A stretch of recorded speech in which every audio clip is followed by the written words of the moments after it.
Innal hamdalillah nahmaduhu wa nasta'inuhu wa nastaghfiruh wa na'udzu billahi min shururi anfusina wa sayyiati a'malina may yahdihillahu fala mudilla lahu wa may yudlilhu fala hadiya lahu.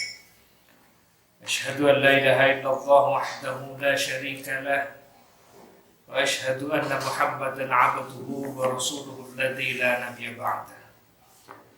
Allahumma shalli wa sallim wa barik ala asyrafil anbiya'i wal mursalin wa imamil muttaqin wa ala alihi wa ashabihi ajma'in. Wa ya ayyuhal muslimun al-hadirun rahimakumullah, ittaqullaha haqqa tuqatih wa la tamutunna illa wa antum muslimun.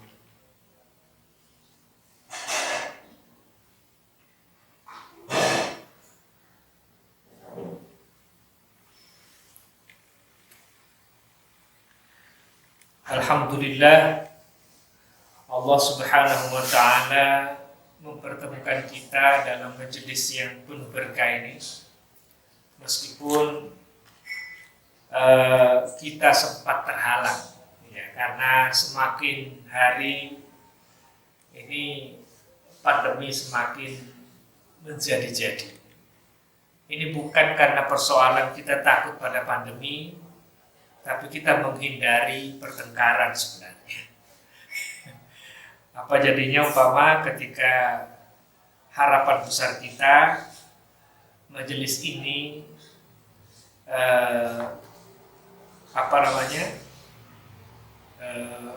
tetap eksis, namun gara-gara ada orang yang kemudian mempersoalkan, sehingga kemudian akhirnya jangankan kajian Zoom, malahan kajian-kajian yang lain pun juga justru tidak jadi. Maka dari itu dengan sangat terpaksa kita harus menahan diri selama 2 minggu ke depan, khusus untuk kajian Irsyadul Ibad secara offline. Dan semoga niatan kita untuk bersama-sama menuntut ilmu secara langsung, Allah Subhanahu wa ta'ala mengganjarnya pahala, meskipun tidak harus menuntut ilmu secara langsung, tetapi lewat Zoom secara online seperti ini. Meskipun pada prinsipnya bahwa ketika kita bicara pahala, yang jelas tentunya akan dihitung mana yang paling sulit. Disebutkan di dalam suatu kaidah, disebutkan bahwa al-ajru bi qadri masyaqqah. Pahala itu diukur Allah dari sulitnya. Artinya semakin sulit kita meraih suatu amalan atau melaksanakan suatu amalan, maka lebih tinggi atau lebih besar pula pahalanya di sisi Allah Subhanahu wa ta'ala. Jadi semoga pada malam hari ini kita pun juga tetap mendapatkan catatan pahala di sisi Allah Subhanahu wa ta'ala. Alhamdulillah, terakhir kajian kita sampai pada halaman ke-8 baris paling atas ya, di dalam kitab Irsyadul Ibad karangan yang yang kitab kuning seperti ini. Namun bagi yang kitab kuning seperti ini, itu ada di halaman 14, halaman ke-15 baris 1, 2, 3, 4, 5, 6, 7, 8 dari bawah. Baik. Ini masih berkaitan dengan berbagai macam riwayat hadis yang disampaikan penulis kitab ini tentang keutamaan menuntut ilmu. Dan yang kemudian kita lanjutkan, kita sudah membahas kemarin tentang terakhir hadisnya, idza matal alimu sawwarallahu ilmahu fi qabrihi yunisuhu yaumal qiyamah wa yadra'u anhu hawabal ardi. Jadi ketika ini terakhir kemarin kita bahas adalah ketika seorang alim Jadi seorang yang kemudian faham atau berilmu dalam suatu amalan, lantas kemudian meninggal, maka sawwarallahu ilmahu, maka Allah menjadikan ilmunya itu diserupakan seperti seseorang, ya. Yubnisuhu yawmal qiyamah, yang akan menemani ia hingga hari kiamat. Wa yatra'u anhu hawamal ardi, dan akan menjaga jasadnya dari apa? Dari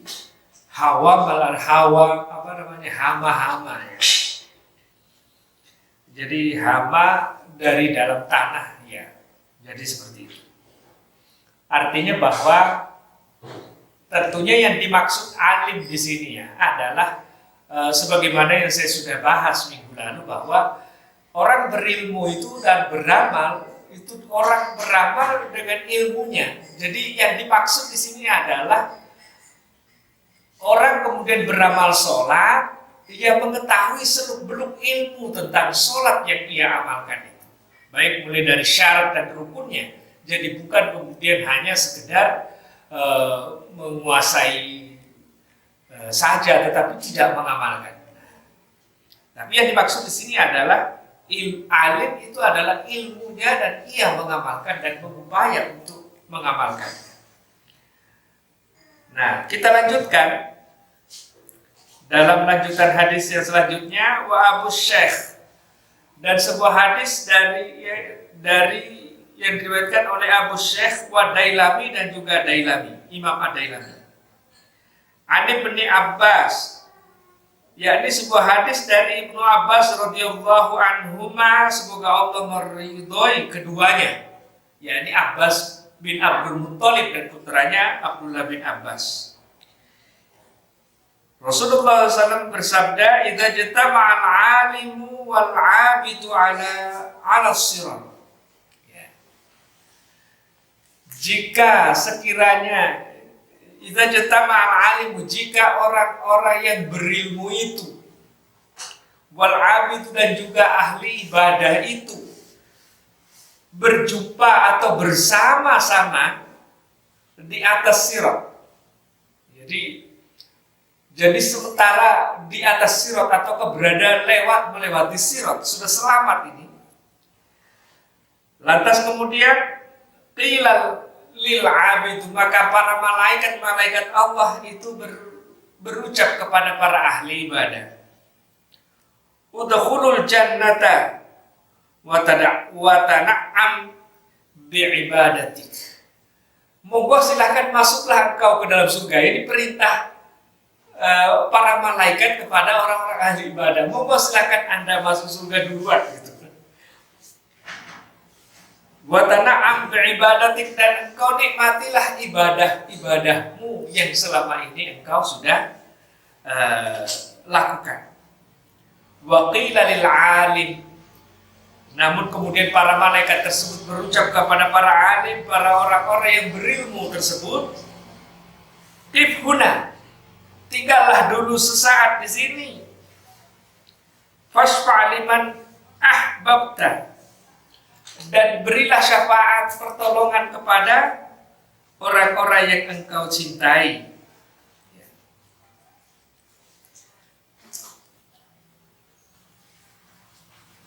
Fa innaka la tashfa'u li ahadin illa syuffi'ta. Faqama maqamal anbiya. Sebab sesungguhnya, kata malaikat tersebut kepada orang-orang alim itu, sesungguhnya engkau tidak memberi syafaat kecuali Allah mengabulkan syafaatmu. Maka mereka para alim itu maqama maqamal anbiya, memiliki kedudukan sebagaimana kedudukan para nabi, yakni memberi syafaat kepada umat. Jadi maksudnya seperti apa sih gambarannya? Ketika orang-orang itu nantinya melewati sirat satu persatu gitu. Lantas kemudian ketika mereka ini sudah sampai di ujung dan kemudian sudah siap-siap masuk surga, orang ahli ibadah itu dipersilahkan duluan masuk. Ya. Namun kemudian orang-orang alim ditahan dulu sebentar untuk memberi pertolongan syafaat kepada orang-orang yang kemudian lewat di atas sirat. Jadi mungkin saja gambarannya adalah bisa jadi ada orang yang sudah mau jatuh, lantas kemudian dia berkata, ya Allah, itu kekasihku, itu sahabatku, berilah pertolonganmu kepadanya. Maka Allah kemudian menolong orang-orang tersebut atas syafaat orang-orang berilmu atau orang-orang alim ini. Ya. Orang yang alim yang benar-benar mengamalkan ilmunya. Jadi seperti itu.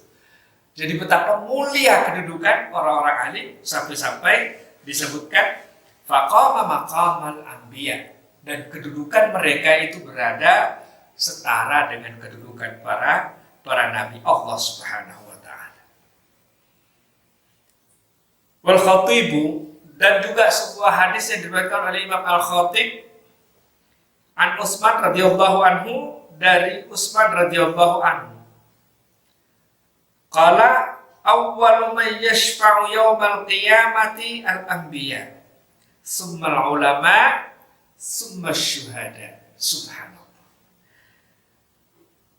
Yang pertama-tama awwalu man yashfa'u, yang pertama-tama memberi syafaat kelak di yaumil akhir itu yaumal qiyamati, pada hari kiamat nanti, al-anbiya, yang pertama para nabi. Summa, kemudian setelahnya wal ulama, setelahnya itu kemudian para ulama, orang-orang alim. Iya.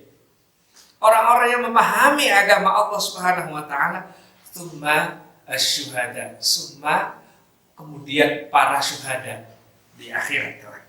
Ini betapa kedudukan para alim itu di dalam betapa tinggi di sisi Allah Subhanahu wa taala.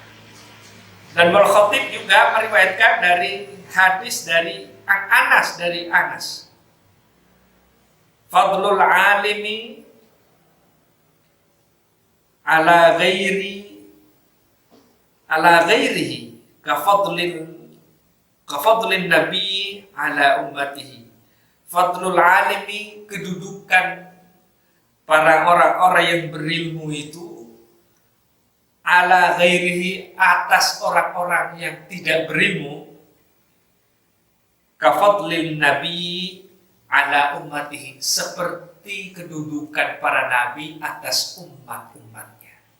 Jadi betapa tinggi kedudukan orang-orang alim. Tentunya orang alim di sini adalah orang yang ulama yang betul-betul mengamalkan dan mengajarkan ilmunya itu terhadap orang lain. Sebab kenapa? Karena memang meskipun nanti ada hadisnya dibaca pula nanti di sini, di mana Rasulullah SAW itu menjelaskan bahwa siapa saja yang kemudian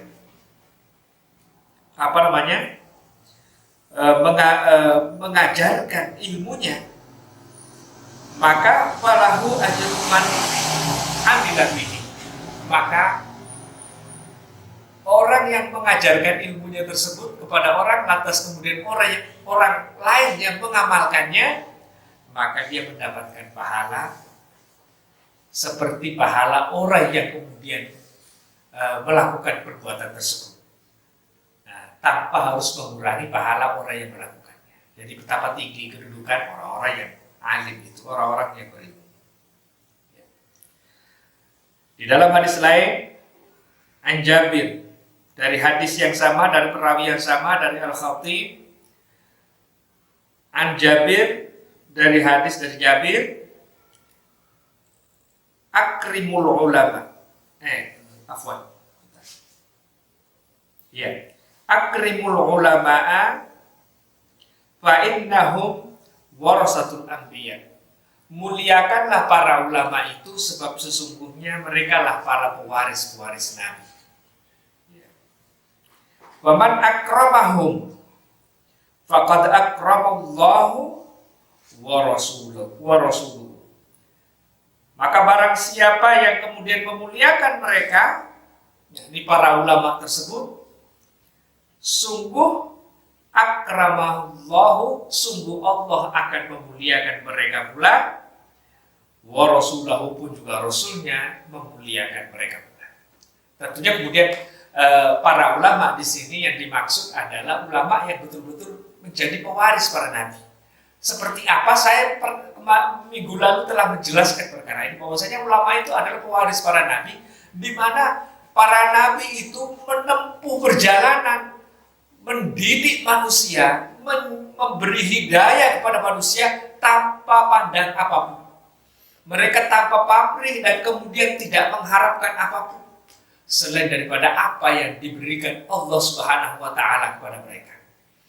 Mereka kemudian benar-benar, meskipun mereka tidak takut dengan celaan-celaan manusia. Jadi para nabi melakukan demikian. Maka para ulama yang mewarisi para nabi itu adalah ulama yang benar-benar menjalani kehidupan para nabi, yakni dalam menyampaikan agama Allah, dalam mendidik manusia dengan hidayah dan petunjuk dari Allah Subhanahu wa taala tanpa memandang resiko apapun yang akan menimpa mereka. Ya, sekarang ini kan lagi marak-maraknya orang gila menyerang para ustadz, para ulama, para imam masjid. Yang ini akhirnya kemudian menjadi tanda tanya besar. Jangan-jangan yang kemudian memang yang selama ini menolak syariat, yang selama ini menolak seruan ulama untuk mengembalikan syariat itu memang adalah orang gila gitu. Ya, kenapa? Karena yang selalu menyerang selama ini semuanya dikesankan sebagai orang gila. Nah, jadi memuliakan ulama semacam ini. Jadi ulama pejuang, ulama yang betul-betul memenuhi kewajibannya di sisi Allah Subhanahu wa taala sebagaimana kewajiban para nabi yang telah kemudian diwariskan kepadanya, yang agama Allah Subhanahu wa taala.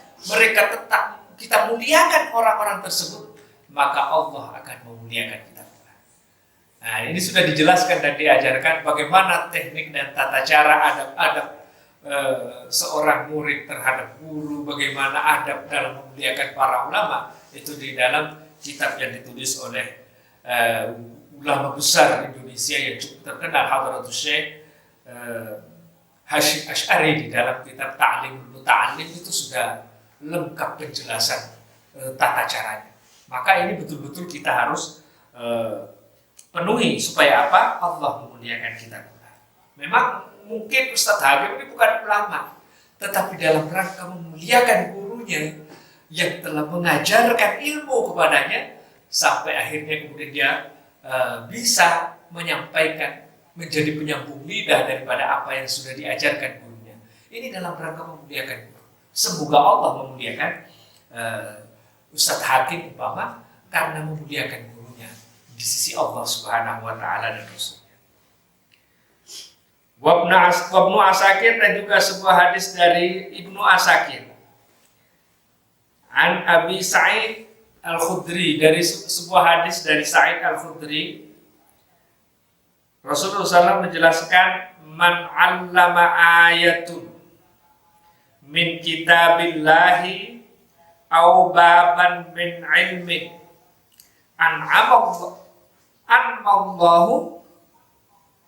anmallahu ajrahu ila yaumil qiyamah. Nah, subhanallah. Man 'allama ayatan, siapa saja yang mengajarkan satu ayat. Ya, siapa saja yang mengajarkan satu ayat min kitabillahi, dari kitabullah, ini pahalanya besar banget ini. Dari guru-guru ngaji kita, guru-guru kita, para ulama-ulama yang telah mengajari kita tidak hanya satu dua ayat, tapi ribuan ayat.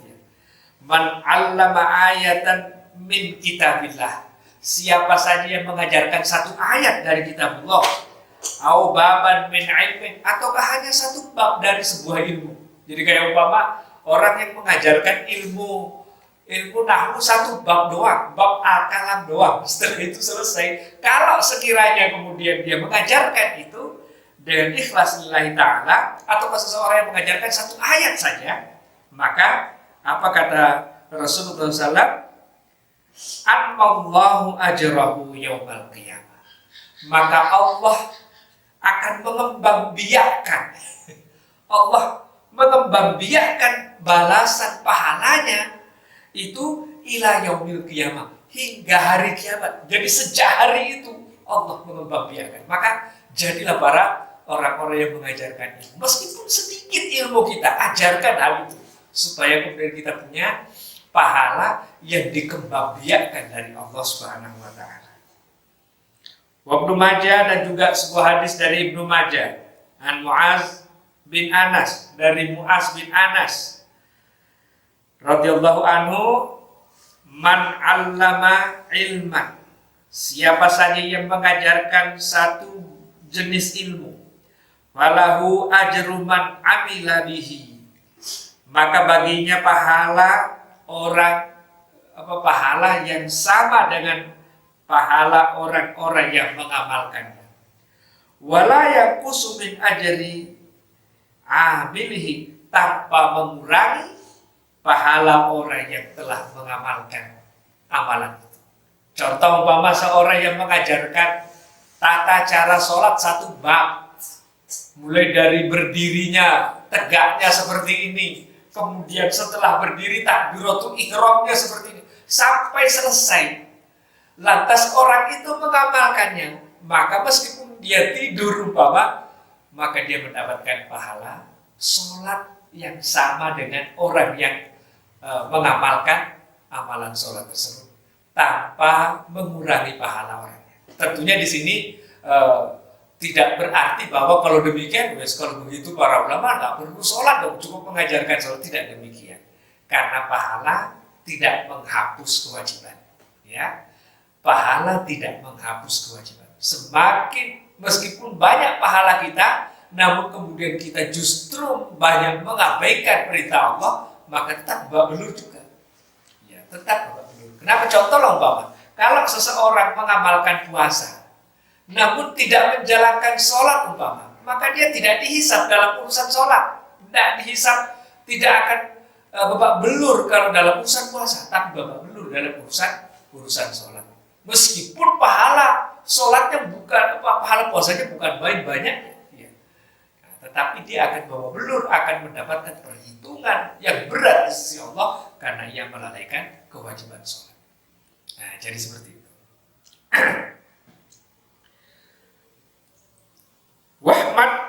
Wa Ahmad an Muaz, dan sebuah hadis dari Imam Ibnu Ahmad dari Muaz radhiyallahu an, la ayyahdiyallahu bika rajulan khairul laka minad dunya wa ma fiha. Subhanallah. Sungguh, kata Allah Subhanahu wa Ta'ala, orang yang memberi hidayah, orang yang mendapatkan hidayah dari Allah Subhanahu wa Ta'ala karena disebabkan karena seseorang, ya, disebabkan karena seseorang, itu khairul laka, sungguh lebih baik bagimu daripada dunia wa ma fiha, dan apa-apa yang ada di dalamnya. Jadi kalau umpama sekarang ini banyak pengusaha yang mati-matian berusaha memperkaya diri, itu cukup dengan memberi hidayah, menunjuki seseorang dengan ilmu yang dia miliki, maka Allah Subhanahu wa Ta'ala memberi dia pahala ganjaran yang senilai dengan dunia, lebih baik daripada dunia beserta apa-apa yang ada di dalamnya.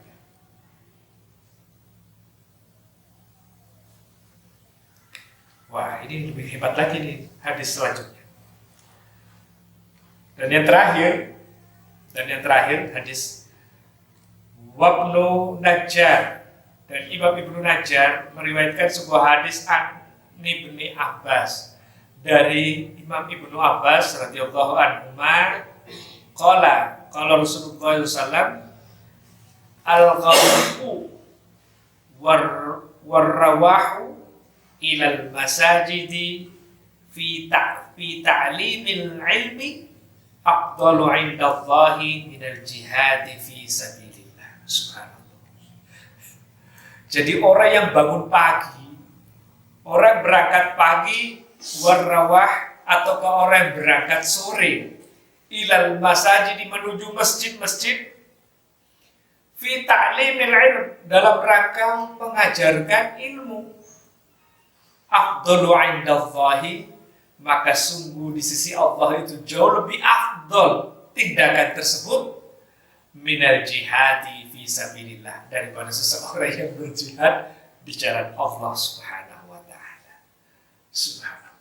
Jadi kalau kita sudah memiliki sedikit ilmu, ini sebagaimana yang saya katakan, tentunya kemudian ilmu yang paling mulia ini adalah ilmu yang berkaitan dengan syariat.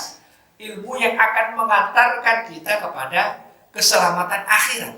Namun bukan berarti bahwa seseorang yang punya ilmu, umpama teknik membuat kue atau ke teknik bagaimana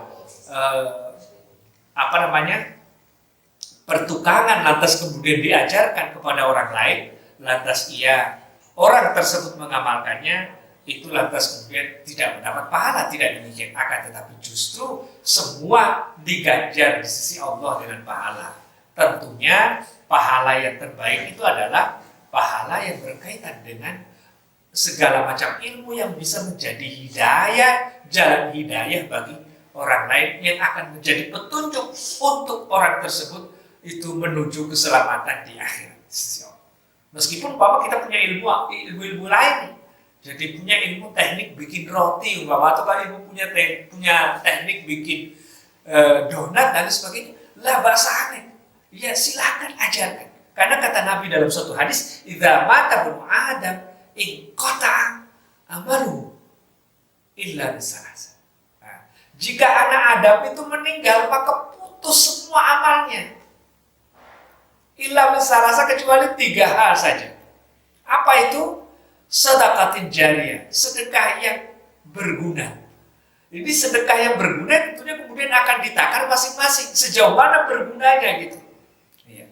Dan perlu diketahui bahwa juga hadis ini mengajarkan bahwa terhadap semua bentuk amal, baik itu amal baik atau amal buruk, itu kalau kemudian kita menggunakan harta kita, maka terhadap suatu amal baik maka akan terus-menerus terhitung. Begitu juga sebaliknya, kita gunakan harta kita untuk suatu perbuatan buruk, maka pun juga akan terus-menerus terhitung selamanya, selama masih tetap digunakan di dalam urusan keburukan. Nah, jadi umpama membangun sekolah, membangun masjid untuk kemudian ditempati manusia beribadah, maka selama tempat tersebut itu berguna, digunakan untuk ibadah, terus-menerus pahalanya di sisi Allah akan mengalir bagi dia. Begitu juga sebaliknya, ketika seseorang membangun rumah untuk kemudian ditempati berbuat nista sebagai fasilitas, membangun fasilitas lokalisasi pelacuran, maka yang melakukan tindakan itu terus-menerus akan mendapatkan dosa orang-orang yang kemudian berzina di dalamnya, meskipun ia sendiri tidak pernah melakukan perbuatan tersebut. Nah, itulah yang dimaksud amal jariah. Ya. Terputus amalnya, baik amal buruk maupun amal baik. Maka kita harus menjaga amal-amal kita supaya betul-betul berguna dalam urusan kebaikan. Yang kedua kata Nabi, au ilmi yuntafa'u bi, ataukah ilmu yang dimanfaatkan ataukah yang bermanfaat bagi orang lain. Umpama kayak Haji Rahmat, umpama sebagai contoh adalah dia seorang pengusaha roti, punya pesantren yang bernama pesantren Darushifa umpama. Ya, yang kemudian mengajarkan teknik-teknik bikin roti dan juga teknik untuk beribadah kepada Allah Subhanahu wa taala. Maka orang-orang yang bekerja di sana, orang-orang yang belajar di sana akan mendapatkan kebaikan darinya. Ya. Begitu dia meninggalkan kerjaan, dia tidak kerja lagi sama Haji Rahmat, tapi dia bikin usaha juga, yang darinya kemudian hasil usaha itu orang tersebut naik haji, orang tersebut mendapatkan banyak kebaikan. Maka meskipun Haji Rahmat sudah tiada, maka tetap terhitung pahala atas apa yang sudah diajarkan kepada orang-orang tersebut. Au waladin sholihin yad'ulah, atau kata Nabi, anak yang soleh yang terus-menerus mendoakan kebaikan untuknya. Maka inilah pentingnya secara stressing yang saya sampaikan di sini adalah disinilah pentingnya kita benar-benar harus menjaga amalan-amalan yang baik, kemudian berusaha mempelajari amalan yang baik itu supaya kemudian kita punya aset tambahan selain daripada amal ibadah kita, agar supaya apa? Aset tambahannya bagaimana? Aset tambahannya adalah kita dapat mengajarkan ilmu itu kepada orang lain. Ya. Kenapa? Karena disebutkan dalam hadis yang saya bacakan tadi itu adalah ketika berdiri atau berjumpa atau bersama-sama antara ahli ibadah dengan ahli ilmu atau orang yang berilmu itu bertemu di atas sirat. Jadi sama-sama selamat di atas sirat, maka orang ahli ibadah langsung dipersilakan masuk surga, sementara orang-orang berilmu diberi hak untuk memberi syafaat pertolongan kepada orang-orang yang kemudian berjalan di atasnya. Orang-orang mana? Orang-orang yang dicintai atau yang dikasihinya. Dan Allah pasti memberi selamat. Dan orang-orang berilmu tersebut itu maqamal anbiya, kedudukan mereka berada pada kedudukan setara dengan kedudukan para nabi-nabi Bani Israel selain daripada Nabi Muhammad SAW. Saya kira itu untuk sementara kajian kita, tidak perlu lama-lama dan tidak perlu panjang lebar. Insya Allah semoga apa yang kita niatkan ini menjadi niat yang ikhlas. Ya, semoga apa yang disampaikan, terus terang saya pun juga menyampaikan hal ini bukan berarti bahwasanya saya ingin dipandang sebagai sebagai lebih baik daripada para ajengan atau para hadirin sekalian, bukan. Ingat, jangan mengira bahwasanya orang-orang yang berilmu ketika sudah menyampaikan sesuatu lantas kemudian sakar PDB, bukan demikian. Seenaknya saja, tidak demikian. Orang-orang yang berilmu itu, yang ketika kemudian sudah mengajarkan ilmunya kelak di akhirat, mereka pun juga akan dimintai tanggung jawabnya di sisi Allah atas apa yang telah ia ucapkan itu, atas apa yang telah ia ajarkan itu, dan atas niat apa ia mengajarkan itu. Kalau dia ikhlas lillahi ta'ala, maka berat pahalanya. Namun jika kemudian ia tidak ikhlas karena Allah, tapi justru karena hanya ingin mendapatkan urusan dunia, maka dia hanya mendapatkan apa yang di dunia dan tidak mendapatkan apa yang dijanjikan Allah dan Rasulnya. Sebagaimana dalam satu hadis, "Faman kanat hijratuhu ilallahi wa rasulih, fa hijratuhu ilallahi wa rasulih." Siapa saja yang hijrahnya karena Allah dan Rasulnya, maka kata Nabi, hijrahnya itu mendapatkan balasan dari Allah dan Rasul. Wa man kanat hijratuhu lidunya yusibuha aw imra'atin yankihuha fa hijratuhu ila ma hajara. Namun kalau kemudian hijrahnya hanya untuk persoalan lidunya yusibuha, yakni untuk dunia dan segala apa yang perhiasan-perhiasan di dalamnya. Aw imra'atin yankihuha, ataukah ada gadis yang ingin ada gadis yang ingin ditembaknya atau yang ingin dinikahinya. Fa hijratuhu ila ma hajara. Maka dia hanya mendapatkan apa ya. Jadi jangan mengira kami juga menyampaikan hal ini, itu pasti kami akan dimintai pertanggungjawaban di sisi Allah Subhanahu wa taala, dan saya yakin dan percaya ada. Suka tidak suka, siapapun yang melihat, baik itu yang ada di Zoom atau yang ada di sini secara langsung, pasti mereka akan menjadi saksi-saksi saya kelak di akhirat. Semoga apa yang saya ucapkan ini dan apa yang saya sampaikan ini benar-benar ikhlas lillahi ta'ala, dan kemudian kita semua saling bersaksi dalam kebaikan kelak di akhirat di hadapan Allah, sehingga bisa menjadi penyelamat bagi kita kelak di akhirat. Amin ya rabbal alamin. Hadani Allah wa iyyakum ajma'in. Wassalamualaikum warahmatullahi wabarakatuh.